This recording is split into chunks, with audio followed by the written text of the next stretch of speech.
आज का वीडियो है मेरा नेट की क्वालिफ़िकेशन के लिए कि नेट की और जेआरएफ की क्या क्वालिफ़िकेशन होनी चाहिए या होती हैं। और चूँकि मैं अपने इस चैनल पर कोई भी फर्जी वीडियो नहीं लाता हूँ, कोई भी फेक इन्फॉर्मेशन नहीं देता हूँ और मेरा खुद से प्रॉमिस है कि मैं अपने इस चैनल पर कभी भी कोई भी गलत इन्फॉर्मेशन नहीं दूंगा। इसलिए अगर हो सके तो आप मेरे चैनल को सब्सक्राइब कर लेना ताकि आपको सही और सटीक जानकारियाँ हमेशा मिलती रहें। नमस्कार दोस्तों, आशा करता हूँ कि आप सब लोग स्वस्थ होंगे, खुश होंगे, प्रसन्न होंगे एवं अपने अपने जीवन में संघर्ष करते हुए आगे बढ़ने का प्रयास कर रहे होंगे। एक कमेंट था कि सर नेट के लिए क्या होती है क्वालिफ़िकेशन। हालांकि मैंने अपने पिछले बहुत सारे वीडियोज़ में बताया भी है कि अगर आप यूजीसी नेट करना चाहते हैं जो कि एनटीए करवाती है, और उससे आप क्या कर सकते हैं, जो गवर्नमेंट और प्राइवेट कॉलेजेस में प्रोफेसर बन सकते हैं, असिस्टेंट प्रोफेसर बन सकते हैं। और अगर आपकी उम्र 30 साल या 30 साल से कम है तो आप जेआरएफ करके, JRF means junior research fellowship भी आप कर सकते हैं। उससे आप अपनी पीएचडी भी कर सकते हैं और सरकार आपको 35 से लेकर 40,000 रुपये पर मंथ के आसपास, एग्जैक्ट अमाउंट मुझे पता नहीं है, आपको आपकी पढ़ाई लिखाई के लिए देती है। तो आप जेआरएफ भी कर सकते हैं अगर आपकी उम्र 30 साल से कम है या 30 साल। अलग अलग कैटेगरीज में कुछ छूट भी रहती है जेआरएफ वालों के लिए, जो एससी एसटी ओबीसी हैं उनको कुछ सालों की छूट भी रहती है। लेकिन जो सामान्य वाले भाई बहन हैं, यूआर वाले भाई बहन हैं, उन्हें 30 साल तक जेआरएफ करना होता है। अब बात आती है कि नेट के लिए योग्यता क्या है। सबसे बड़ी योग्यता आपका पोस्ट ग्रेजुएशन हो, ठीक है, परास्नातक हो, जैसे मतलब एमए, एमएससी, एमकॉम, ये हो आपका। और 55 डिग्री है यूआर वालों के लिए, 55 डिग्री यूआर वालों के लिए। और एससी, एसटी, ओबीसी और पीडब्ल्यू जो फिजिकली चैलेंज्ड भाई बहन जो होते हैं, दिव्यांग भाई बहन, उनके लिए 50% का क्राइटेरिया रखा हुआ है। तो ये योग्यता है। और अगर आप नेट क्वालिफाई करते हैं तो पूरे इंडिया के किसी भी कॉलेज में पढ़ाने के लिए जो असिस्टेंट प्रोफेसर के एग्ज़ाम होंगे वो आप भर सकते हैं। लेकिन जो सेट का एग्ज़ाम, जैसे अभी एमपी सेट का एग्ज़ाम हुआ था 2022 वाला, तो अगर आप एमपी सेट का मतलब किसी राज्य का सेट का एग्ज़ाम क्वालिफाई करते हैं तो उस राज्य विशेष में ही आप असिस्टेंट प्रोफेसर या प्रोफेसर बन सकते हैं।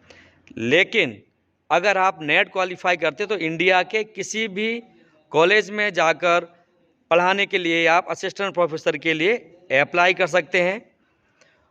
लेकिन एक और भी कॉल आया था कि नेट हो गया तो क्या नौकरी लग गई? नहीं, नेट भी जैसे मान लो वर्ग 1 और वर्ग 2 की अभी पात्रता परीक्षा होने लगी है, ऐसे ही आप मान लें कि नेट सिर्फ एक पात्रता परीक्षा है।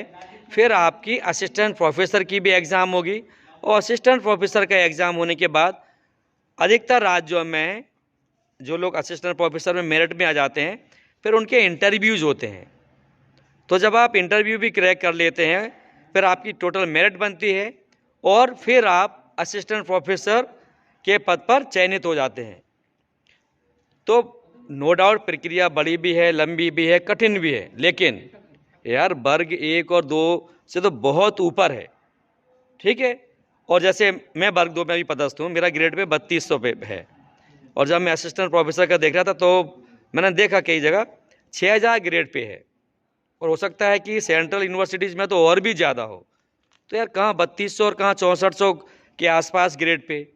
तो भाई जब आपको बड़ा जॉब चाहिए तो बड़ी पढ़ाई भी करनी पड़ेगी, तपस्या भी करनी पड़ेगी, मेहनत भी करनी पड़ेगी।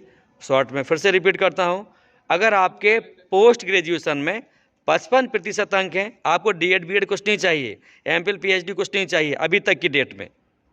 सिर्फ आपका पोस्ट ग्रेजुएशन हो, 55% आपके अंक हों, तो आप नेट का एग्ज़ाम दे सकते हैं। और नेट की सबसे बड़ी अच्छाई मुझे ये लगती है, हर 6 महीने में होता है। आपको 2-2, 5-5 साल इंतज़ार नहीं करना होता वर्ग 1, वर्ग 2 या फिर सेट के एग्ज़ाम की तरह।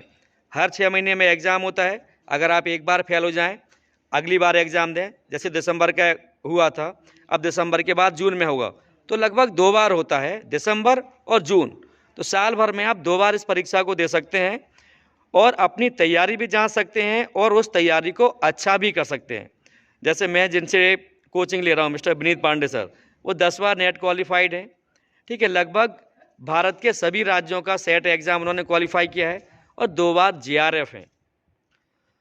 तो आप लोग भी अपनी पढ़ाई करते रहें। और चूंकि यार आप एजुकेशन में हो, मेरे चैनल पर जितने भी भाई बहन जुड़े उनमें से 90% लोग टीचर्स के जॉब की या तो तैयारी कर रहे हैं या टीचर्स के जॉब में हैं। तो आप अगर टीचर्स के जॉब में हैं तो पढ़ाई से तो आपका रिश्ता ज़िंदगी भर छूटना ही नहीं है। तो बेहतर है कि आप अपने विषय में कमांड बढ़ाते रहें और बहुत अच्छे पद पर आसीन हो। इसी के साथ जय हिंद, जय भारत, खुश रहिए। आपके माता पिता और गुरुजनों को मेरा सत सत नमन। आपका जीवन मंगलमय हो। जय श्री राम।